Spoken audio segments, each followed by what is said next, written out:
Good afternoon, everyone. My name is Alexandra Papaikonomou. Before we start the webinar, I would like to just run through a couple of logistical items. Please note that your lines have been muted. And if you have any questions, feel free to type them in the chat section located within GoToTraining. All questions will be answered at the very end, except for one presentation on BOMA BEST. If you come across any issues throughout the webinar, please send a direct message to myself, TRCA host, within the chat section. So let's begin. On behalf of Partners in Project Green, I would like to welcome you to today's webinar. Partners in Project Green is a growing community of businesses working together to green their bottom line by creating an internationally recognized eco-business zone around Toronto Pearson, known for its competitive, high-performance, and eco-friendly business climate.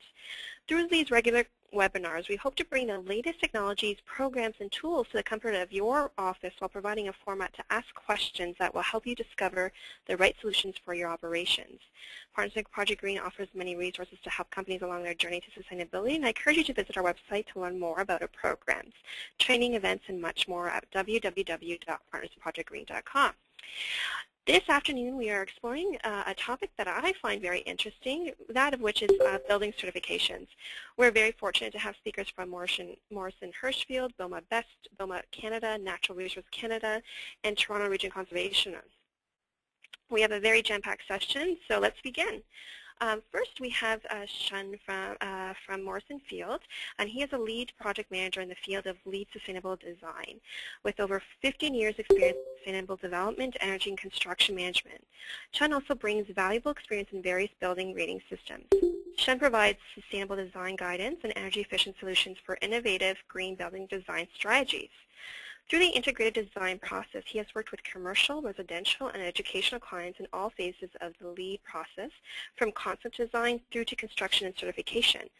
Some representative examples from his LEED, EB, and NC project portfolio are 33 Yonge Street Office Tower, Gold Certified, 100 Yonge Street Office Tower, Gold Certified, 300 Water Street Office Tower, Platinum Certified, Grand Rapid Transit Strasbourg Bus Storage, and Maintenance Facility.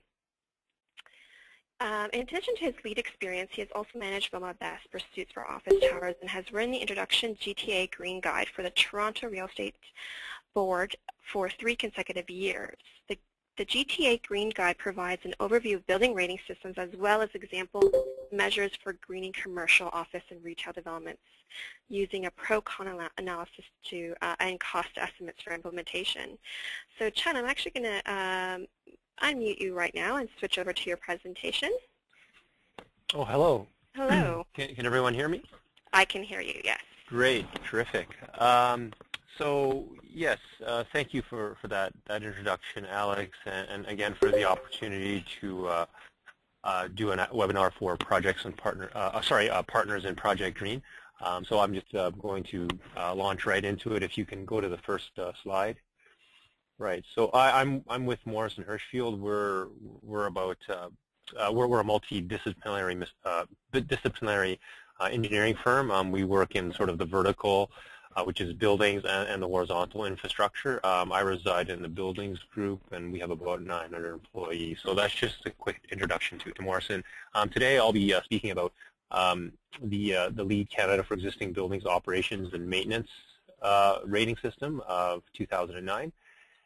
Can we go to the next slide, please?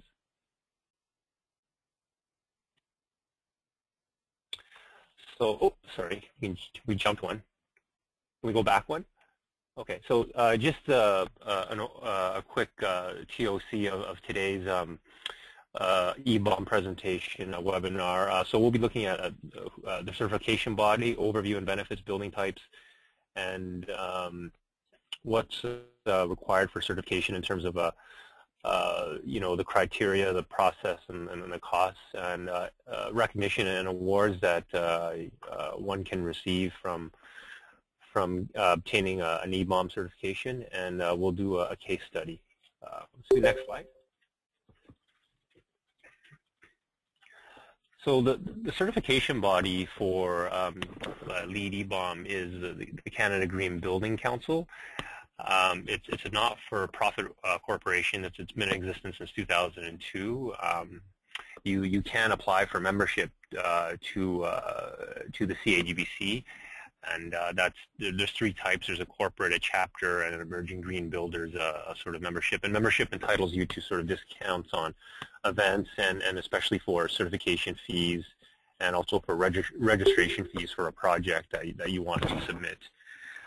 So Morrison Hershfield actually reviews LEED projects, not only for EBOM, but for all the rating systems and CCI as well. And we're one of, I guess, a number of firms that review them across Canada. So the reviews are also, reviews of projects are also vetted by the CAGBC. They have review teams in Vancouver and also in Ottawa. So next slide.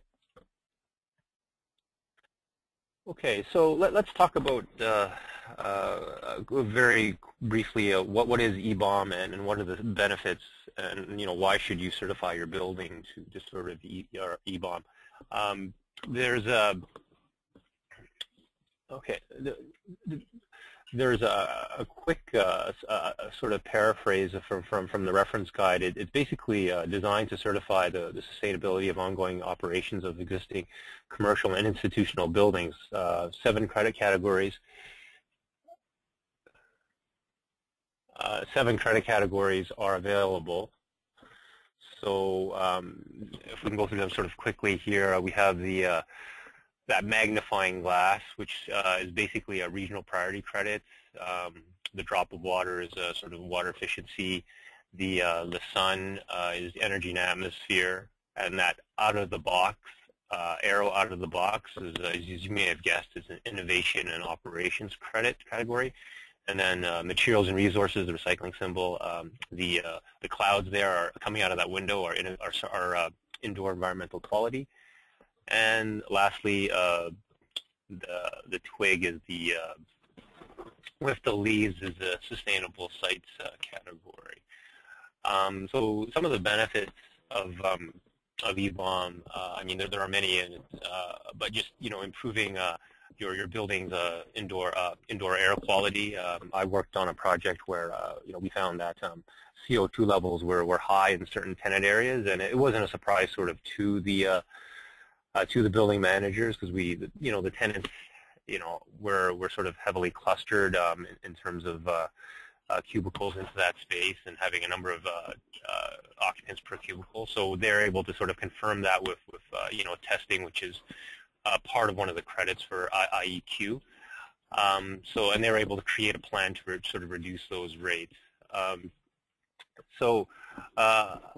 Another sort of reason why you might want to go toward EBOM is another building I worked on. We started off with a silver pursuit, and one of the neighboring buildings was actually pursuing a gold rating. And so when my project building sort of caught wind of that, they decided to, one of the decisions to go to gold from silver was because their neighbor was going after gold as well. So there's also kind of a, I wouldn't say it's peer pressure, but there's sort of competition out there, because when you want to attract tenants, you kind of you want to have some equal footing, and I think having that rating, even though some may not notice the difference between silver and gold to this particular client, they thought it was valuable to have at least the same rating or pursue the same rating as their neighboring buildings. Okay, so if we can go to the next slide.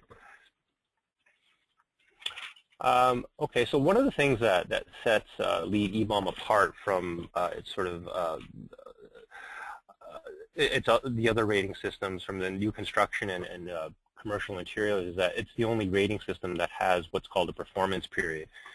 So, and that's because as you can tell, it's very heavily focused on operations and maintenance. So, performance period can be between 3 months to 2 years for each credit. The energy prerequisite must be 1 year, so you must have 1 year of data to enter into portfolio manner, which I believe Mike Dennison will be talking about in this session as well. So I won't steal his thunder. I'll move on to sort of the next slide.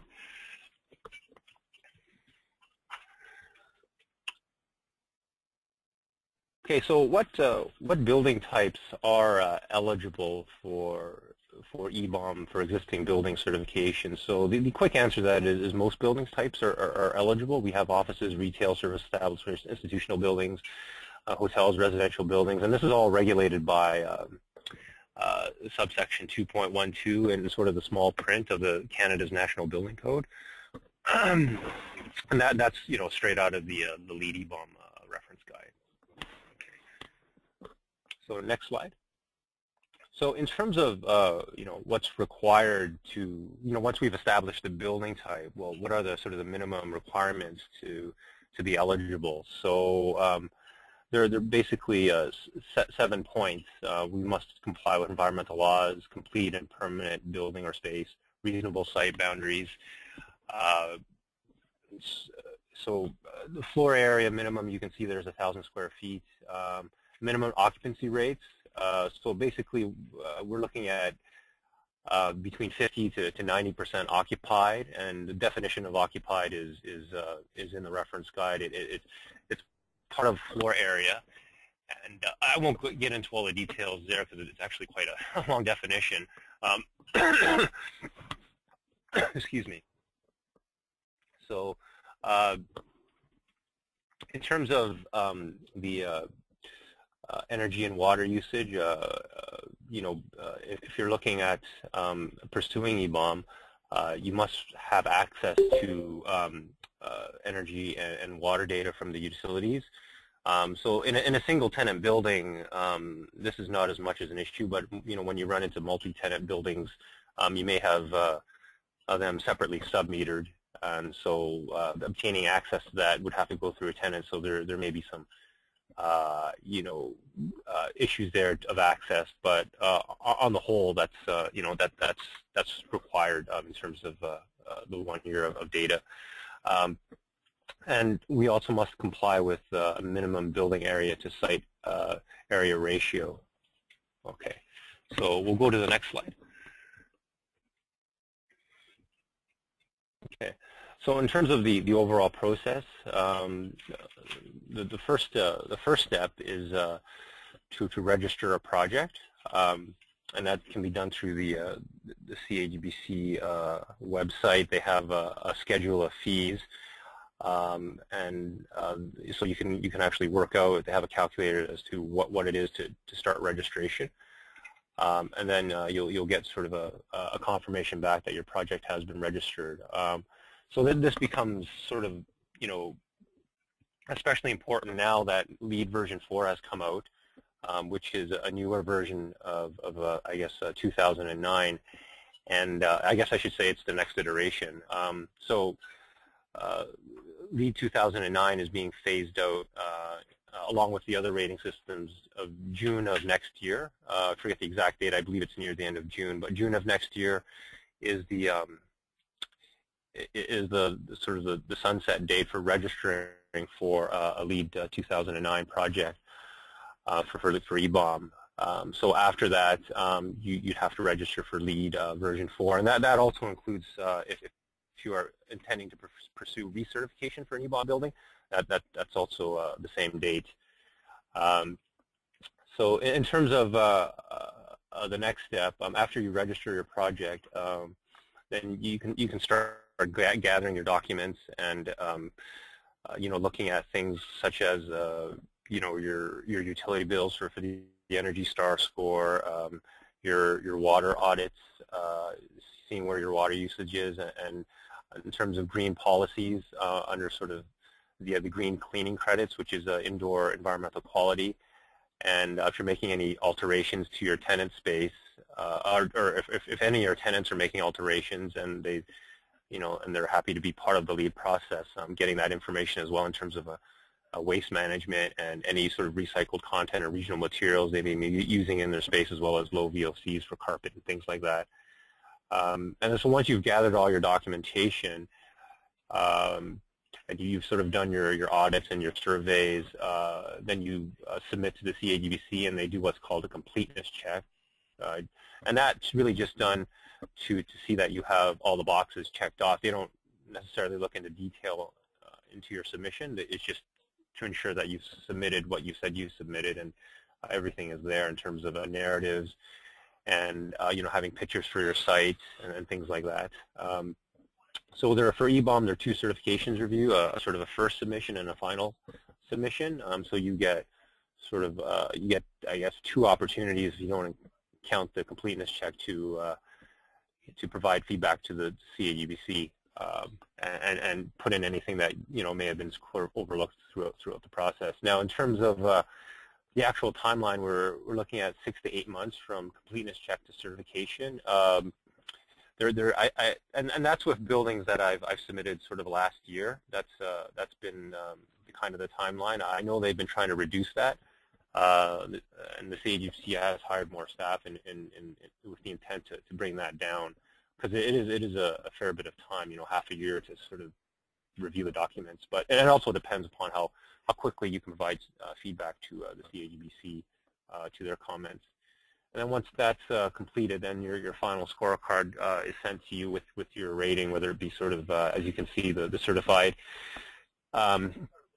silver, gold, and platinum sort of platinum graphic at the bottom of the slide. So next slide. Okay, so we talked a bit about the process, and you're probably interested to know as to what some of the costs are to each of these steps. So in terms of I've divided them into two, external and internal costs. So external being, whether it be consultants or contractors to look at the feasibility of your pursuit. So even before you register your project, you can do what's called a gap analysis to check the feasibility. I've put an asterisk there because it's not necessarily something you have to do, but in general, the projects that I've been involved with, it's almost always done just to look at the feasibility, especially for the energy score, the prerequisite, and the water and the ventilation prerequisite that has to be sort of ASHRAE 62.1, 2007. So that gap analysis can, depending on the size of your building and sort of the complexity of the systems, that can run anywhere from 5 to sort of 10K. Registration fees, again, depending on the square footage of your building, that can be anywhere from 2 to sort of 5K. And if you are a member of the CAUBC, that the cost for that can, if you are a member of the CAUBC, the 2 to 5K is what it would be. If you're not a member, the cost actually increases significantly. And project management costs, again, if you can, if you wish, hire a consultant to do this, and fees for project management, again, can run from anywhere from 50 to 100K, depending on your certification level, whether you decide to go platinum or sort of just certified. So those are some of the factors. And then service contractors, if you're changing your policies for green cleaning, so if you're working with someone like a Hallmark, for example, they probably don't. It's probably cost neutral because they're fairly. They've been fairly involved in EBOM, from my experience. So many of they're accustomed to seeing some of these policies. So for them, it's likely cost neutral. But if you have a service contractor that is not familiar with sort of the eco-local products, or if they don't already have sort of low decibel level equipment, for grounds maintenance, there may be some cost associated with that. And then of course there's the capital cost of energy, implementing energy audits and commissioning. If you decide to pursue commissioning credits, changing your water fixtures to high efficiency, low flow toilets and things like that. And then the certification review costs from the CAUBC, again, they can run anywhere from sort of $12,000 to $20,000, just based on the square footage, and those would be significantly higher if you're not a member. And internally, as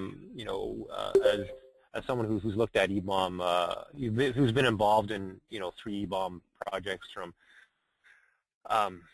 sort of from the beginning to certification, we've always had an internal team on the client side who would manage the collection of the operation and maintenance sort of data. So this is filter changes for the air handling units, all the way down to sort of what's being how many times the pest contractor has come by. So, okay, so I see I'm on to the next slide, so I think I'll just head on down there because I think our time is starting to run short. So in terms of recognition and awards, I think most people in the sustainable development community, they've heard of LEED and the brand is well known. NC is becoming a requirement for municipalities. You sort of see that on RFPs. EBOM is under consideration in the city of Calgary, just as, in general as a policy. I don't know where it is now, but it was at one point. And there's been a recent media release for a Water Park Place. It's a downtown building that's actually gone to recertification. So, things like that in the media, it's becoming more prominent. In terms of P3s, some P3s, even though it's new construction, they're asking for EBOM as an innovation. So they're trying to address, sort of gaps in, and sort of the NC process where, once a building is certified for LEED NC, often the operations and maintenance part is kind of left to the wayside. So I think EBOM as an innovation is a way to address that. And of course, the CAGC has a gala every year to honor green buildings in their peer group. I'm actually attending next week, so if you're going next week, perhaps we'll see you there. There's buildings in every category that's nominated, NC, CI, and EBOM. So I guess it's it's kind of like the Academy Awards of the CAGC, if you will. Okay, so getting into the case study, this building was something that I managed just recently over at Morrison Hirschfield. It was certified platinum just, I think, in August of this year. It's an Infrastructure Ontario building. Next slide, please. And so our role in the certification was the gap analysis, facilitation, and we actually had a large role because we're a multidisciplinary role in the commissioning of the building and the upgrade of the BAS system, and also the ventilation study. So we looked at sort of all aspects of each product category. There were things like transportation survey that was done by subconsultants. So things like that we normally don't get into as an engineering firm, or were done by others. There was also, because this was a 3 to 4 year project, strategic management of the performance period was vital to ensure that we maximize credit points based on performance period. And of course, at Morrison Hirschfield, we have a quality assurance process where we QA the project submission before it goes into the CAGC. So that was our role. So as I said before, it was certified platinum August of this year. Just a quick check at the CAGC database. So really about at that time only about 10 platinum buildings in August, the last time I checked. So it's a fairly select group, but more and more are as people become more experienced with LEED, we see some more of the higher gold platinum buildings come out. Some of the highlights were, as I mentioned before, sort of the building automation upgrade. We also added meters. There was a rainwater collection system, natural lighting for the building helped reduce electricity use, and there was a number of policies that we changed, as for green cleaning, and for keeping the fixtures, for having a program for low flow fixtures and continuing with that program even after the first installation. So non-smoking policy, that's sort of ministry mandated. Rooftop community garden, we actually got an innovation credit for that. So the organic vegetables were donated to a local charitable organization. Next slide. And yeah, the previous slide we had as well was sort of a low VOC materials. And I think I mentioned some of those before. Yeah, so you can advance the slide. Sorry, I got ahead a bit myself. So in terms of the schedule, one of the things I'd sort of like to emphasize up front is just, again, the team approach, because usually the operations and maintenance people are the best people to track everything in terms of everything I've mentioned before, the filter changes to the air handlers. If you're pursuing the low mercury lamp credit, those things are usually set up in the operations, and they usually have a maintenance software to track all that, work orders and things like that for their building operators. So energy, water, and ventilation studies, they all should be done at the beginning. So I think those of you involved in DVOM projects know how critical that is. And also sorting out contracts with sub-consultants and contractors. Just if you're sort of in the budget season right now, that's really key to getting a good number to what your EBOM pursuit would cost, as well as that capital portion I mentioned earlier. Okay, next slide. So we are, sorry, Sean, to interrupt you. We are a little bit over time. We have a lot of presentations to get through. So is there any, just if we could just keep that in mind, that'd be great. Thank you. Okay, great. So I just have, I think, a couple more slides yet, if you can bear with me. Yeah, we got about 2 more. So some of the high-level, broader benefits, I guess you'd want to call them, is the building operations and maintenance. Again, setting up those policies were improved. We were able to achieve a 90 score, an Energy Star of 90 for this building, and we use 30% less water than the BOMA best database for 2013. Next slide. So some of the challenges, just kind of lessons learned, just not just based on Robinson Place, but for my other projects, it really does sort of make a difference from an information collection view. If it's a single tenant or multi-tenant building, so if it's multi-tenant, it's even more critical to have that team, have champions from different floors to get that data. If you're making sort of alterations and things like that. Energy Star score, tracking that throughout your entire period, because tenants move in and out, so that occupant and computer load is key to sort of that portfolio manager score. Washroom upgrades for each tenant floors. Just keep in mind the downtime. Again, if you're in a multi-tenant building, and if you got washrooms on every floor and you want to upgrade all of them, the strategy that we used was we sort of did every other floor, so that tenants would only have to walk off one level for a couple of months, or maybe in just a couple of weeks, depending on how comprehensive your upgrade is, if you're doing finishes or not. So again, things like meter calibration and water-cooled AC units, just tracking all those meters, because they can add up, and you can lose track of them pretty quickly over kind of a 2-year performance period if you're making changes. So that's it sort of from my end, and I guess we'll take questions at the end. Yes, thank you so much, and I do apologize for rushing a little bit. There's a lot to get covered, but thank you again. We're going to go right into our next presenter, John Sniklikwas, and he's actually joining us from Geneva today, so thank you, John, for coming along. John is the Director of the Energy and Environment for Building Owners and Managers Association of Canada, which is BOMA Canada, and leads the effort for the BOMA Best Sustainable Building Certification Program.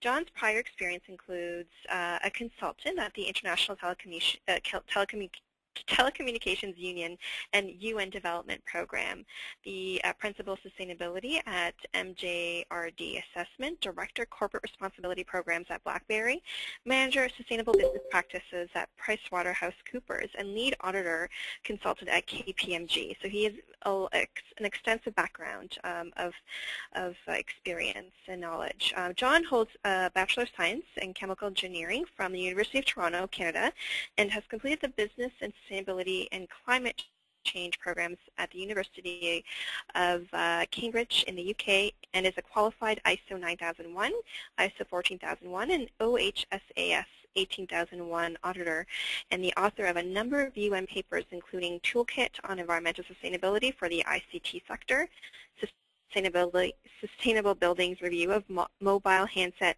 Eco-Rating Schemes, and Egyptian Ministry of Communications Information Technology Green Procurement Guidelines, among others. So that is an extensive list, John. I'm just going to unmute you right now, and thank you so much again for calling from Geneva. We do appreciate your time. And I'm actually going to just switch over to your presentation very momentarily, but you're on right now. Okay, thank you, Alex. Thank you. So, good afternoon, everybody, or good evening, from my perspective. Yeah, my name is John Sniklikwas. I'm the Director of Energy Environment at BOMA Canada, looking after the BOMA BEST program. And next slide, please, Alex. There we go. This little overview, what we're going to look at today is provide everybody an overview of the BOMA BEST program. Our 2014 National Green Building Report, which reports on the buildings in the program, and we'll have a short question and answer afterwards. Next slide, Alex. Just to give everybody an overview of BOMA Canada, we are the National Nonprofit Industry Association for the Canadian commercial real estate industry. National office in Toronto, 11 locals across the country, over 3,200 members managing over 2 billion square feet of commercial real estate. And by commercial real estate, we mean essentially anything that's leasable, rentable, so institutional, commercial, government, public, etc. Next slide.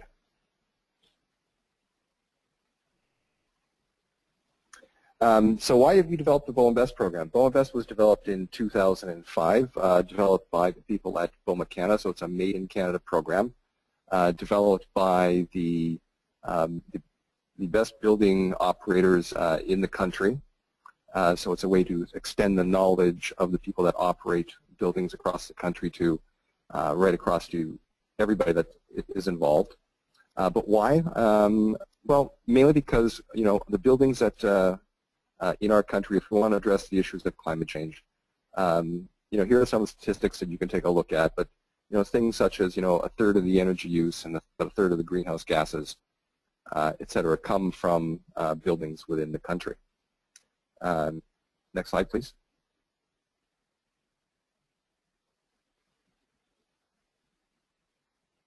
So in terms of the program itself, it's divided into 6 asset classes, which are the major asset classes for commercial real estate.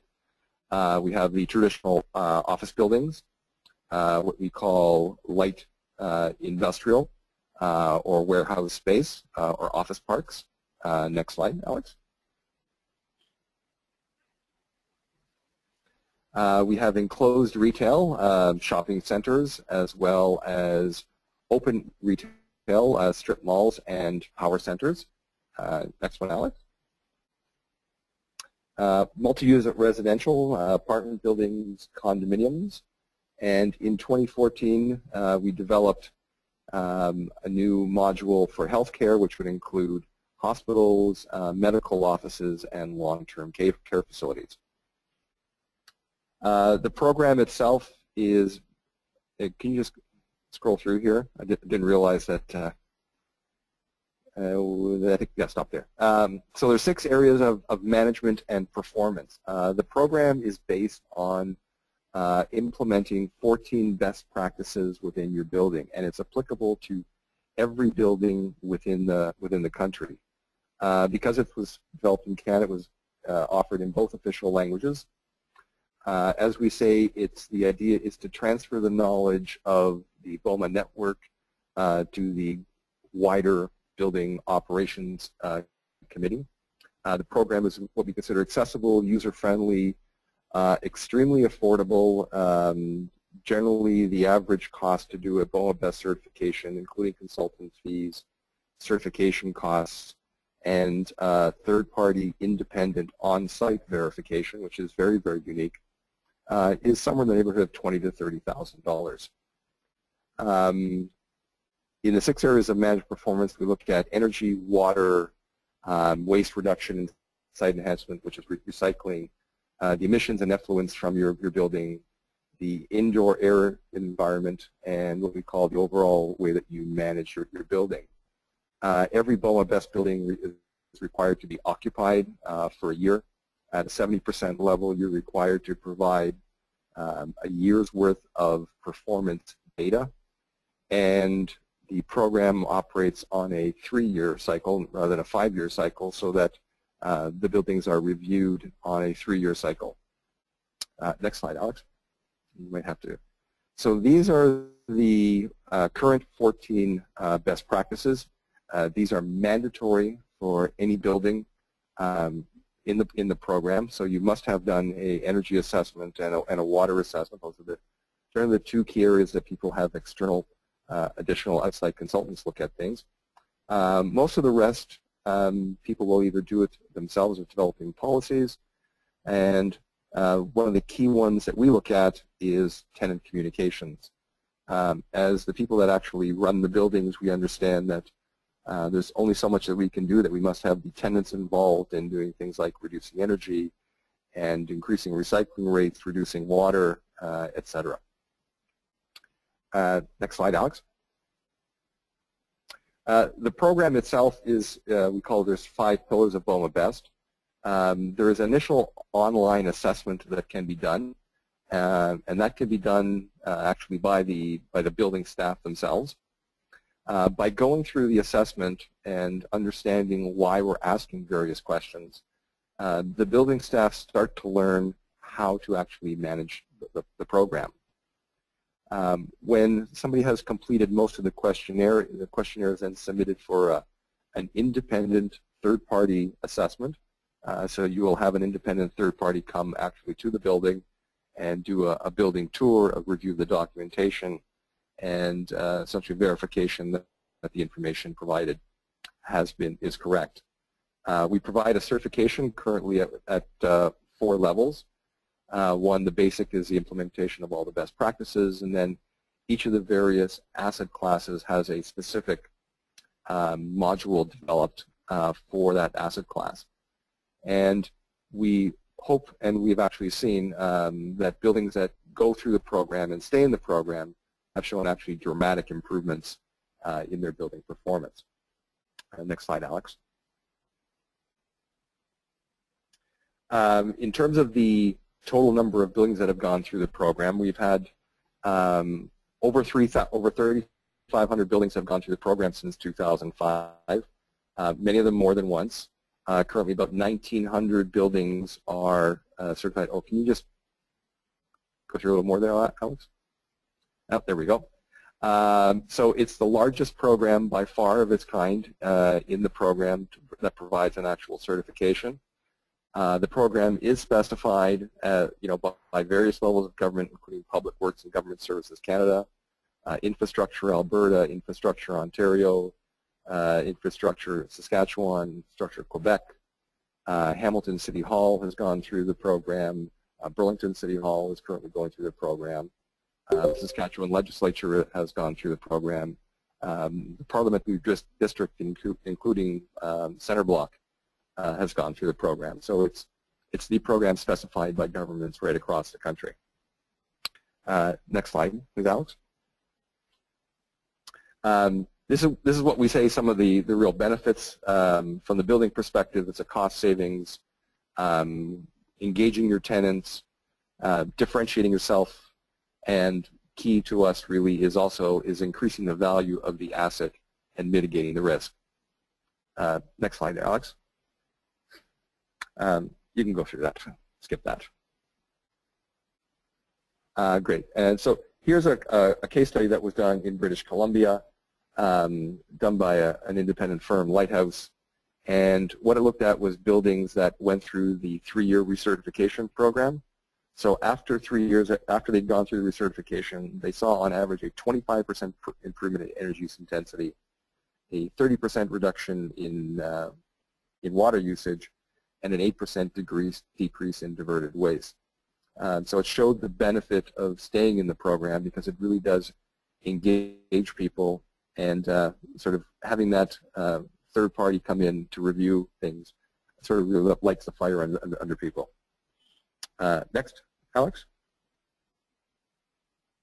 Our National Green Building Report, the BOMA Best Energy and Environment Report, is an annual report that we put out. So we publicly report the performance of the buildings within the program. So it's quite a unique feature of what we do as BOMA, because our goal really is to make sure that everybody gets as much information in our industry, and we try to help every single building in this country get better. Next there, Alex. Just a couple more. Here are some results that we've gotten. So the average energy use intensity of office buildings over the past since 2008 has been steadily decreasing, and this is also significantly below the current national average. Next slide. which in terms of water, so the average building in the program is at a level that's about 31% below the national average.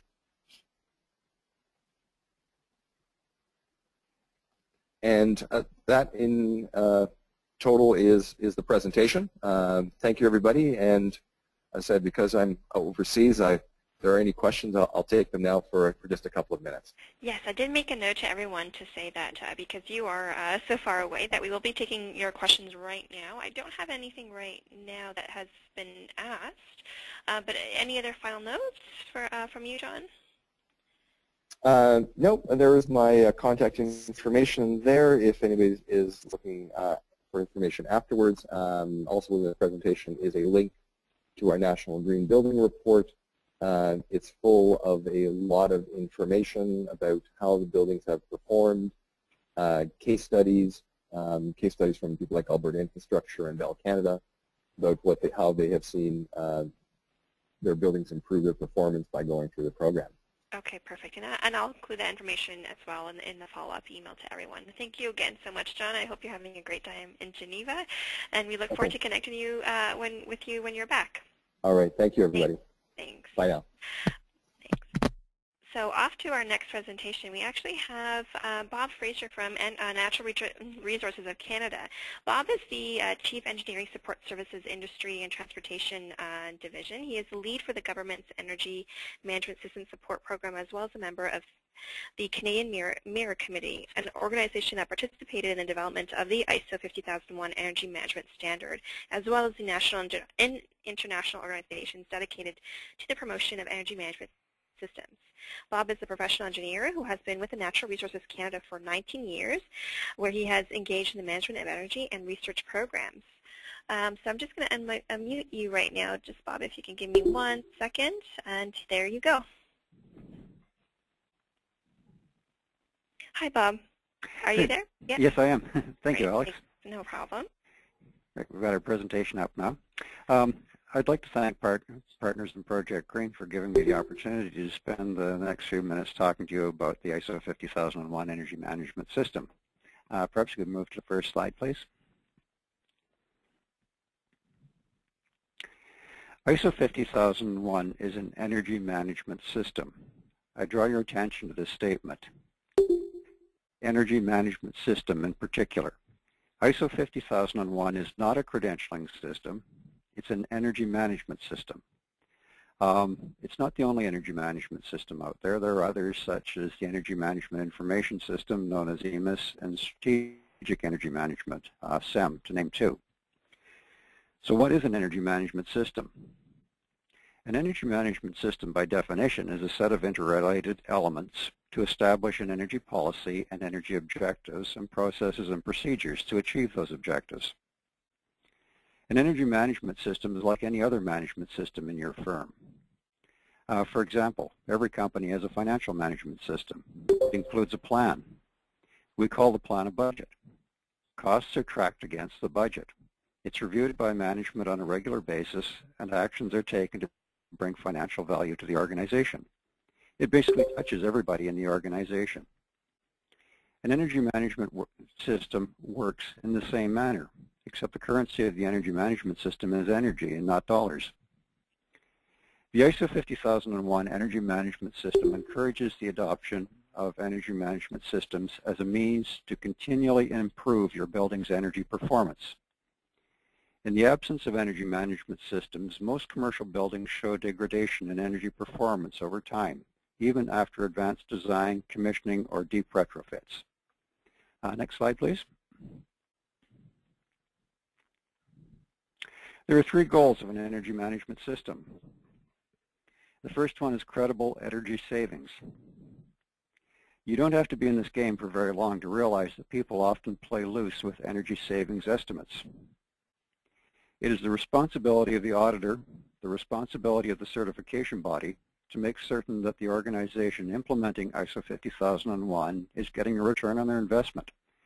This is one of the things certification does for you. Continuous improvement. Over time, the energy management system should encompass more departments, more of your employees, It should grow and expand until your organization is under control from an energy perspective. This is something else your auditor needs to confirm. Persistence. This is a key point. When someone knows that the auditor is coming back in a year's time, and then again, and then again, and then again, that management system persists. When an organization builds an energy management system, it is investing in an asset. You want it to last. This is the primary function of the third-party audit. Next slide, please.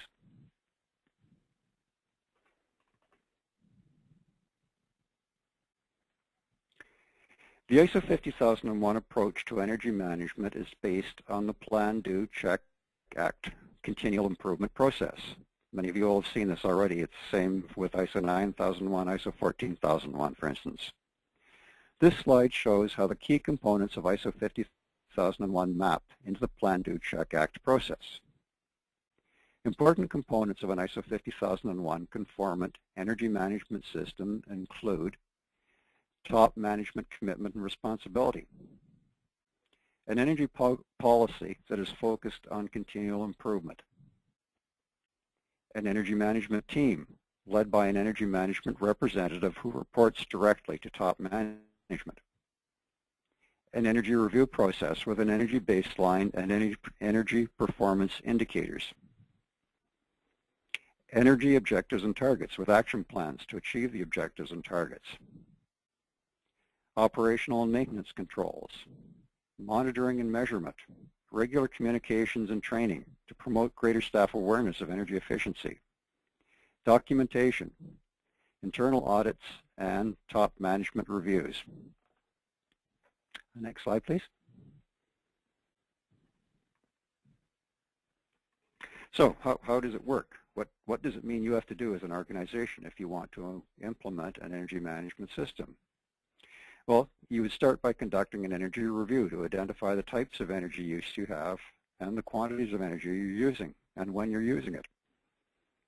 An energy baseline is typically a one-year period selected because it represents a period of normal energy use.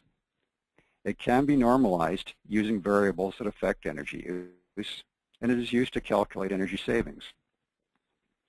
Significant energy users are identified and key performance indicators selected. Key performance indicators are selected by the organization to make the energy use visible. For example, if you know that the current level of power use in your building is 100 kilowatts, that may not convey anything significant to you. Knowing that the current daily usage is 1,500 kilowatt hours allows a comparison with an anticipated daily usage, and action can be taken if a variation is realized. Targets are established. Often management will set overall targets for the organization to meet. 5% annual energy reduction is a typical one that we see. An action plan is developed in order to meet these targets. And then performance is monitored and reported against the action plan. Pretty basic stuff. Next slide, please.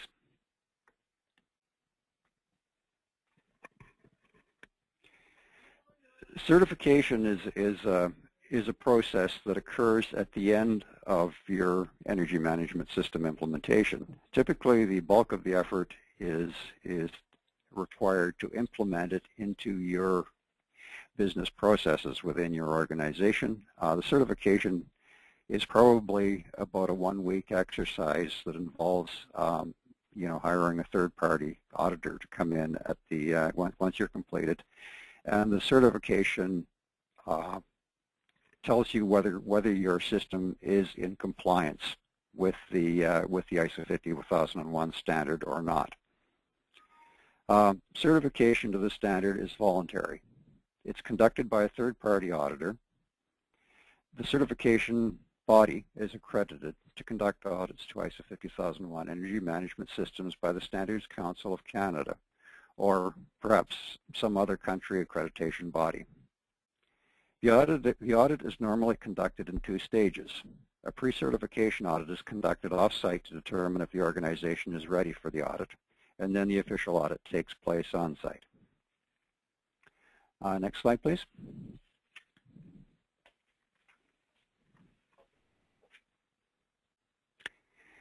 ISO 50001 benefits all organizations, large and small, in both public and private sectors, in manufacturing industries and commercial buildings, anywhere in the world. In Canada, my experience lies mainly in the industrial side of things, and we have organizations certified from basically small metal fabrication shops to basically international, very large manufacturing, mining organizations, these types of companies. Next slide, please.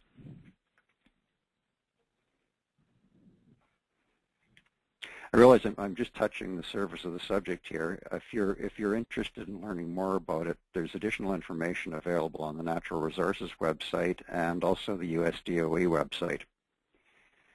On the DOE website, you'll find their e-guide.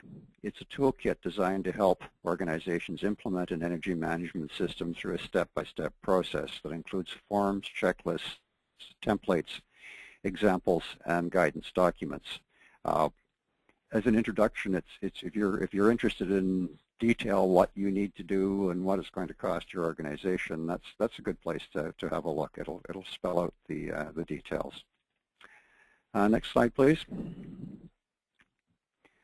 I've just included this one to show you what the uptake is like in the world today. As of the past summer, there are over 7,000 companies that are certified to ISO 50001 in the world today.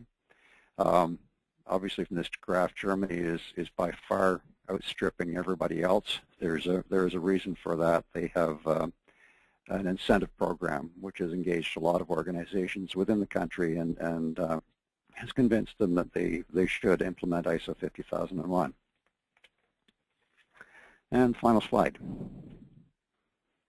This concludes my presentation. Hopefully I've added a little clarity to the subject of ISO 50001 energy management systems for you today. I'll turn it back to Alex now. Thank you so much, Bob. That was really great, quick overview. We do have a few questions that did come up through your presentation. We will be just going right and quickly into Portfolio Manager, and I'll be introducing Mike. If you can just have a really quick synopsis of Portfolio Manager and how it can relate to building certifications. Mike Jennison is a Senior Marketing Officer in the Stakeholder Relations Unit of the Buildings Division of Natural Resources Canada, Canada's Office of Energy Efficiency. Mike has the marketing lead in Ontario for Enercan Source Sense series of energy management training workshops and the Canadian adoption of Energy Star Portfolio Manager. So I'm just going to quickly unmute you. Mike, just give me one moment, and here we go. There you go. Hi, Alex. Can you hear me? Yes, we can, yes. Okay, thanks very much, and I appreciate the invitation this afternoon to do a really quick chat on Portfolio Manager. Basically, what I'll ask is, could I get to the next slide, please? Portfolio Manager is actually, the lead on that is through the Buildings Division, which is in the Office of Energy Efficiency for Natural Resources Canada. And the OEE covers, or the Buildings Division rather, covers a suite of programs and services targeting new buildings, existing buildings, and federal buildings, and the Canadian adaptation of Energy Star Portfolio Manager fits under the existing buildings category. Next slide, please.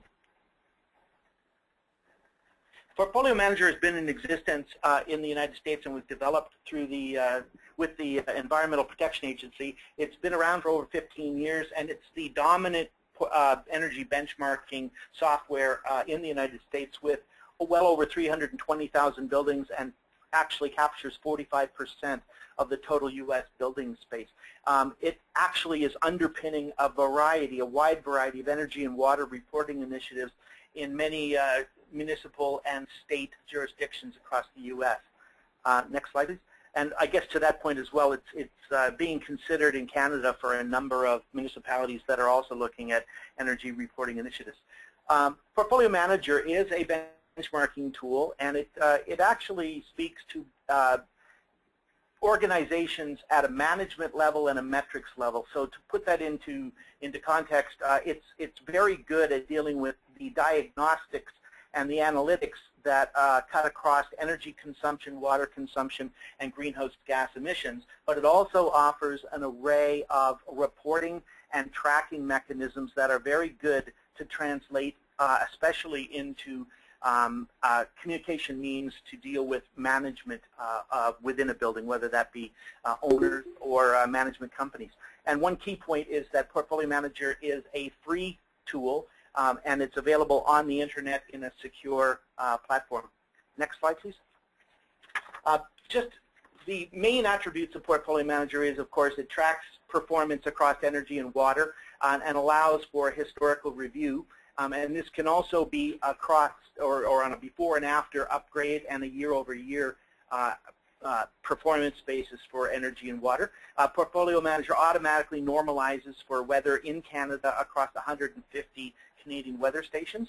It allows you to compare your building against a national reference similar building, and that is derived from a national survey that NRCan funds through StatsCan. So it is the only benchmarking tool that basically has this national reference building that's comprised from Canadian data. And lastly, it allows you to identify improvement as a whole building. You can verify and track results, dollars, and greenhouse gas emissions. Next slide, please. In Canada, and this is as of September 30th, there are 8,350 buildings that are currently benchmarking in Portfolio Manager. For this particular audience today, 3,820 are located in Ontario, so just about 50% are in the Ontario market. You can see the array across Canada from there. Next slide, please. Oh, just one other point, that 8,380 buildings represents 128 million square meters of space.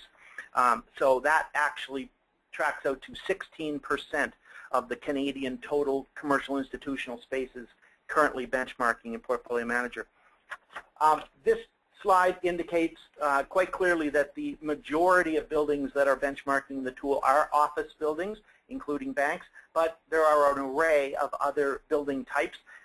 Portfolio Manager, you can basically benchmark 86 different types of buildings within the tool. It is designed for commercial and institutional use and not industrial use at this point.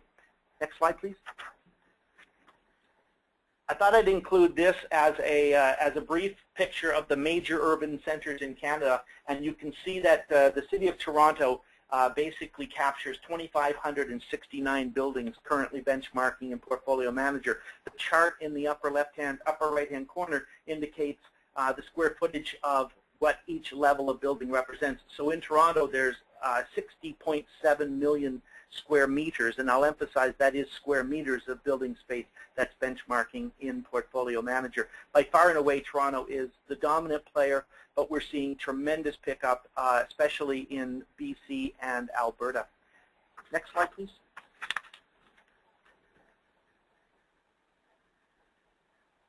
As I mentioned, the database upon which Portfolio Manager, the Canadian adaptation, is based is a strictly Canadian database. The most recent survey was conducted in 2010 for the 2009 consumption year, and that survey is going to be refreshed every 5 years, and so we are in the process now of initializing the next survey, which will be conducted in 2015 for the consumption year 2014. So I think that speaks to the fact that the data is fresh, the comparative data is very, very fresh. On the screen now you can see a number of different resources that you can go to for additional information on Portfolio Manager. And I will also point out, this is not on the slide, but for those of you that might have interest in actually exploring more detail inside the tool itself, we are conducting introductory level training sessions on Wednesday, October the 22nd and Wednesday, October the 29th to basically take a look at the how-to and the functionality of the tool itself.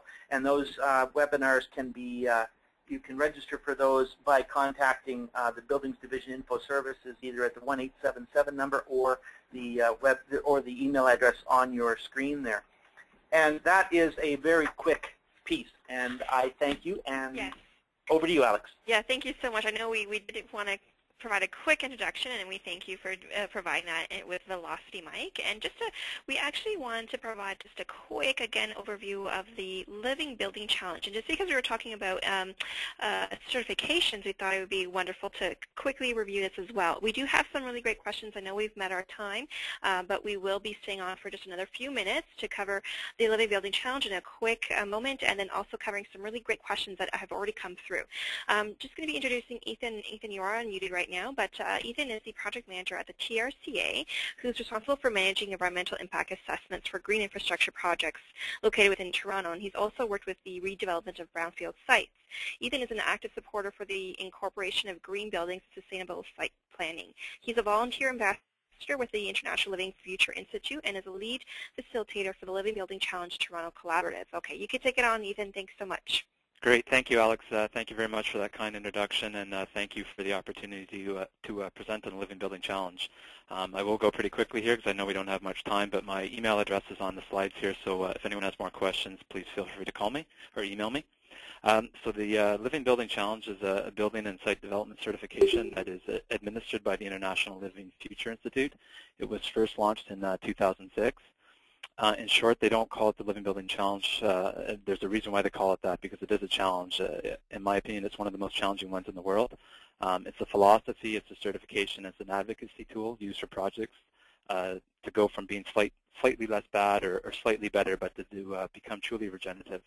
Next slide, please. So the challenge can be applied to new and existing buildings in any sector. There's a quick list here on this slide, and you can see a couple case studies in the backdrop that I will talk about more. The case studies that you see in pictures here are institutional and commercial buildings.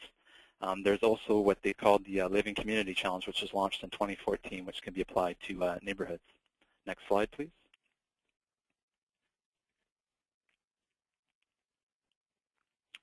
So I'm going to just go through the framework here quickly. First, I just want to talk about 3 key rules that distinguish the Living Building Challenge. So the first one is award is based on actual performance. Project must be in operation for at least 12 consecutive months before certification. And what certification looks like is an independent third-party audit of the project to confirm everything was completed. You can also do something what they call a preliminary audit, which would happen right at the time of construction. But again, that doesn't give you full certification. You have to be in operation for at least 12 months. The next rule is all assigned imperatives are mandatory. So for example, if you are going to build a new commercial building, there would be 20 mandatory imperatives that fall under 7 categories, and every one of those would be mandatory. So you can't pick and choose. That you have to do what's assigned to you. The last key rule is scale jumping, which allows you to achieve the requirements of an imperative outside of your project boundary. So for example, one of the imperatives require that you use or block off an area for agricultural use on your project. If you don't have enough space on your property to allow for such a use, but your neighbor has a big open parking lot or green field or something that could be converted into an agricultural use, you could still meet your requirements by entering into an agreement with that neighbor and documenting it appropriately. Next slide, please. You can go to the next one there. I just talked about the scale jumping there. Okay, perfect. It seems to be a little bit of a delay, but... Okay.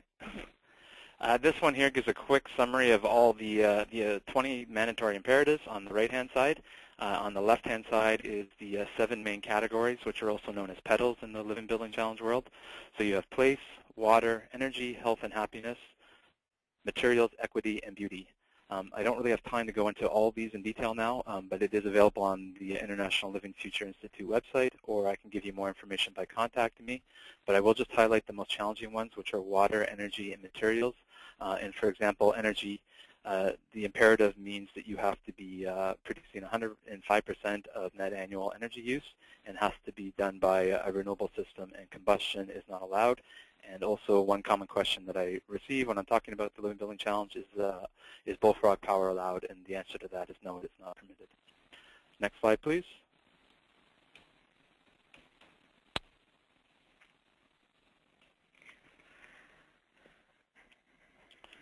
So in the top right of the slide shows you some of the costs that are associated with this. So if you're going to go down the Living Building Challenge route, you would register your project with the Institute. So depending on the size and type of your project, it would be anywhere from $500 to $1,200 to register. And then when you come down to going through the final audit process, again, it depends on the size of your project, but you'd be anywhere from $1,750 up to $25,000 for the audit. And this is for a full certification of your project. And I did not mention before, but there is a way to do PETAL certification, which would just be achieving the imperatives for 3 out of the 7 categories. And final slide here just on case studies. The top one is the Van Dusen Botanical Gardens out in Vancouver, BC. Bottom left is the York Region Forestry Center, which is under design right now and hoping to achieve Living Building Challenge. And in the bottom right is the Bowl Center in Seattle, which is a 6-story commercial building and is dubbed the greenest building in the world. And if you're interested in that one, I encourage you to do a Google search, and there's a lot of great information on their website about it. And that is just about it. My contact information is on this last slide, and also a very nice picture of the green roof that's on the Van Dusen Botanical Garden out in Vancouver, BC. Great. Thank you so much, Ethan. So we do have a few questions, and the first one I'll go out to Shun. And where can people access the GTA Green Guide? At the end of my presentation. Okay. For Shun, yeah. Hello? Hello, yes. yeah. So you can go to the Toronto Real Estate Board website. I also can send you the contact information of the lady who manages the TREB guide.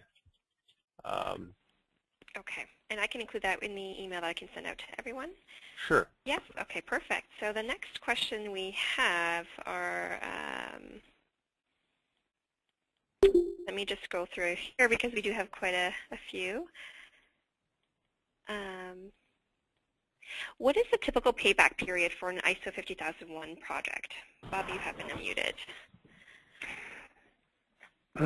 That I guess depends on the the cost, the initial cost of implementation, and what's coming out of it. It's quite a detailed question. Your costs can vary considerably. The costs are mostly the costs of your employees' time to implement it. Plus, most people use a consultant to support the implementation procedure. It can take anywhere from weeks to months to get your process up and running. We're talking about savings now for your payback.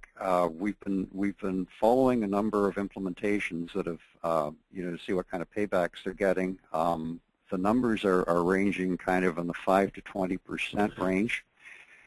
Qualifying those, some of the the higher ones, what's happening is people are finding large payback, quick payback projects that they've picked up and have been running with.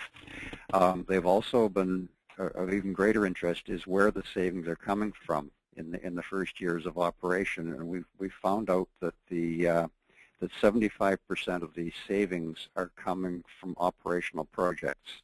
In other words, these are free or very low cost projects that are changing basically the way that the organization is operating their energy assets. Yeah.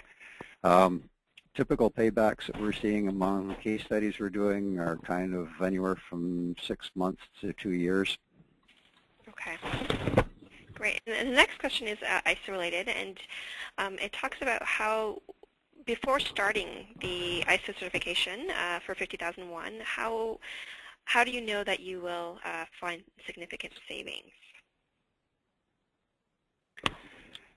That's the business case question, and it's a difficult one to answer too. Obviously, all of your management staff would ask this of you when you first bring it up, and the difficulty in answering it, of course, is your energy management system per se isn't going to generate savings. It's the projects that are going to come out of that. What we do though is we usually what's involved in is the first step is doing a very detailed business case. So you're going to have somebody look at your operations, somebody who's familiar with energy management, look at your operations, look at the potentials, look at where your organization is as far as energy management is concerned, and basically put together a complete picture in a business case. So how much is it going to cost, and what are the potentials for savings coming out of this in the years to come? So you've got something you can take to management, so they can make a decision to invest in it. Great, thank you so much, Bob. We have another question for lead EBOM, and what is the processes that are in place to ensure energy and water savings meet their forecasted levels? Oh, sorry, could you repeat that? I got a bad connection there. Oh, no problem. So what processes are in place to ensure energy and water savings meet their forecasted levels? Oh, I see. So really, you want to start with an energy and water audit to establish your baseline. Mm-hmm. And then once that's done, and you you do in terms of your meeting the energy prerequisite through Portfolio Manager, and then the water prerequisite through the lead calculator, as long as you meet those targets, you can, for water, you continue tracking with your meters, and through energy, you can do the same thing. You continue tracking through your meters and your monthly utility bills. Okay. Okay. And then where does the value lie for tenants from an EBOM certification? That's an interesting question. I've been fortunate in the buildings that I've worked with that tenants would actually, they would ask for the certification because they're familiar with the LEED brand, and they know that, in terms of indoor air quality and energy use and all those good things, they see value in that. And so the projects I've been involved with, it's been something that property managers get from their tenants, that kind of feedback. Okay. And then could you ballpark the cost of the ISO 50001 certification and recertification, and why does the certification appear to be per company but not per building?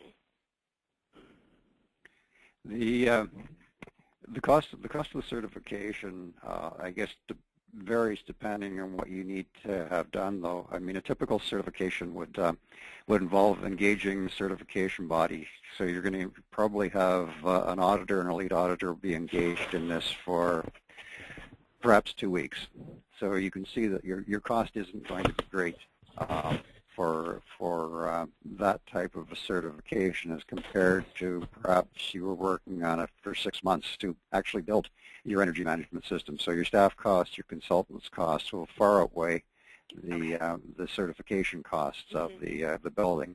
Again, the certification cost is going to be in the thousands of dollars range, not the tens of thousands of dollars. And why? Could you speak to why the certification appear to be per company, not per building? It wouldn't. The boundary of the ISO energy management system is chosen by the organization. So that means it could be on a site basis. It could be on a business unit basis, covering a number of sites in a number of different countries. It could be on a production basis within a given facility. So it doesn't necessarily have to follow any physical boundary whatsoever at all. It has to be a boundary that makes sense to the organization. Okay. And this question goes to Mike for Portfolio Manager. Is there any talk about making energy benchmarking mandatory from the provincial or federal level? It would not be for sure at the federal level because it's not federal jurisdiction. The notion of provincial benchmarking becoming mandatory, I've heard nothing at that level. The two big players are Vancouver and Toronto that are looking at energy reporting initiatives. Toronto is in the due diligence process as we speak, and Vancouver has actually undertaken their due diligence, and they will be going forward at a minimum with a voluntary initiative, but they are seeking additional empowerment under their city charter to make it a mandatory regime in Vancouver. That's their preference, and actually that's been voted on by the entire Lower Mainland Municipal Association as well. So nothing certainly at the federal level, and I've heard of nothing at the provincial level. Okay. And then what type of buildings can be scored in Energy Star? Office, schools like kindergarten to grade 12, others? Currently, it's commercial office, schools, K-12 schools, and hospitals. We will be looking at bringing out Energy Star certification across a number of other building types over the medium term, and that could include long-term care, medical offices, warehouses, food retail. Those are the ones that are lined up next to undertake the modeling, and we are examining. We'd love to speed up the timeline and the possibility for multi-unit residential, but we are looking at that internally.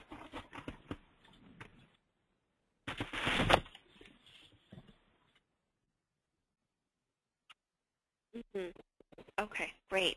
Just one last question. Can anyone speak to Green Globe certification? No? I feel like maybe we don't have the right people there, but maybe we can try to get some information on that and send that in the follow-up email. But I just want to thank everyone for coming on board and actually staying a little past the scheduled time. Thank you to all of our speakers for all your time and for joining us for such an informative session. Thank you to Bob, John, Sean, Mike, and Ethan again. So we look forward to connecting with you soon. I will be in touch with a recorded version of the webinar, and again, we look forward to connecting. And if you want to reach out to us, you can always email us, either Adam Vaya or myself, and we